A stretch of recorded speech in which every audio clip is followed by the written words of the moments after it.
Emily, can you talk a little bit about what that is? Looking at my role in Marcom department, in a very tight focus, just dialing in real tightly. It can be put in a simple form. I believe that what I'm responsible for doing is taking content and converting it to contact.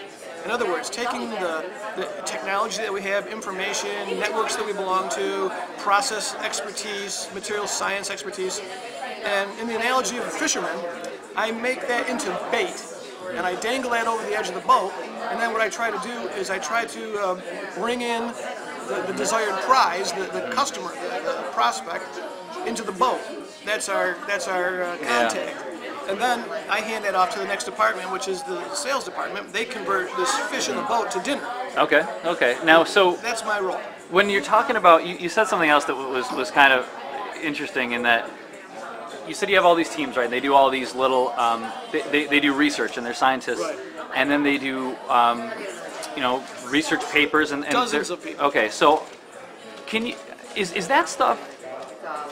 Is that stuff part of their job description? Absolutely. Okay, so they're designed to publish, right? Because I noticed on your site there's an inordinate amount of how-tos and white paper, really rich content and media. Well, on top of that, we have a formal program. We call it the Silver Quill Award, and it's a formal program where people actually get awarded for publications, for quality publications, for publications that achieve our stated goals. We have a whole committee that evaluates and bestows the award on several people for doing such great work. So you were a very early adopter of blogging and bringing that into business.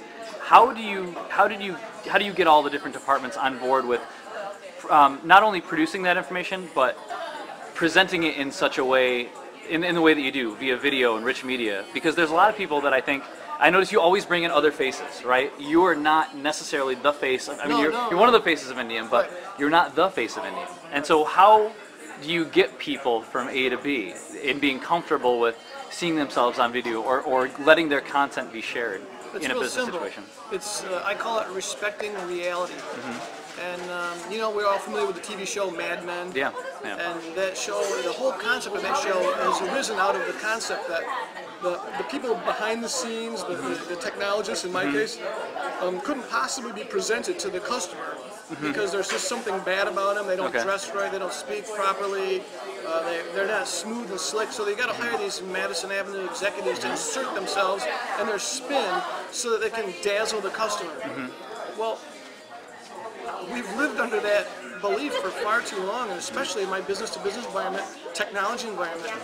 People like me, these slick middlemen, we need to get the hell out of the way, because nobody is more comfortable with another person than when that person is a lot like them. And if I think that my target audience, a bunch of master's degree material scientists, electronics engineers, are going to be more comfortable with me, an MBA, than with a material scientist, I'm out of my mind. So what I've done is backed out of the equation and told my customer, I respect you, I'm going to let you talk right to the scientist. And I told my scientists, we clearly respect you. Take the stage. We have no reservations about letting you take the stage. Yeah. Step up. But you're essentially just connecting the two people, but you're letting them have every the day I work to not connect them, but to make the connection hardwired so that there is no more connecting, it just is. Okay, cool. I'm trying to continually establish better and better ways of having the information and the information seeker in constant contact. Okay, cool. So you guys have a huge presence in blogging, and then now Indium's got all other social channels. So you guys are on Twitter, you guys are on Facebook, LinkedIn, I'm assuming as well. LinkedIn, So can you talk a little bit about how, because traditionally like Facebook, I don't think of, a lot of people don't think of Facebook as a place for B2B businesses, right? But I think that's changing. I think it's important to be on Facebook as well. But so can you talk about why you think those particular tools are good fits for Indium, even though you guys are very niche and very B2B? Well, I'm going to reveal a little secret to you right now. Okay. 99% of my customers are people, and so we're just trying to appeal to people. And if people want to live on Facebook, and if they happen to be on Facebook some Saturday afternoon at home, and they encounter some interesting technology thing, and they think that their buddy Johnny back at the factory would like to know this, and he forwards it over to Johnny, I just got a third-party endorsement from a very trusted and powerful person in Johnny's life, his boss, for example. Yep. No, I agree with you. Johnny's a person, and so is his boss, and I don't think of Facebook as a platform as much as I think of it as an opportunity for an engineer to endorse me to another engineer. Personally, yeah. It's just people.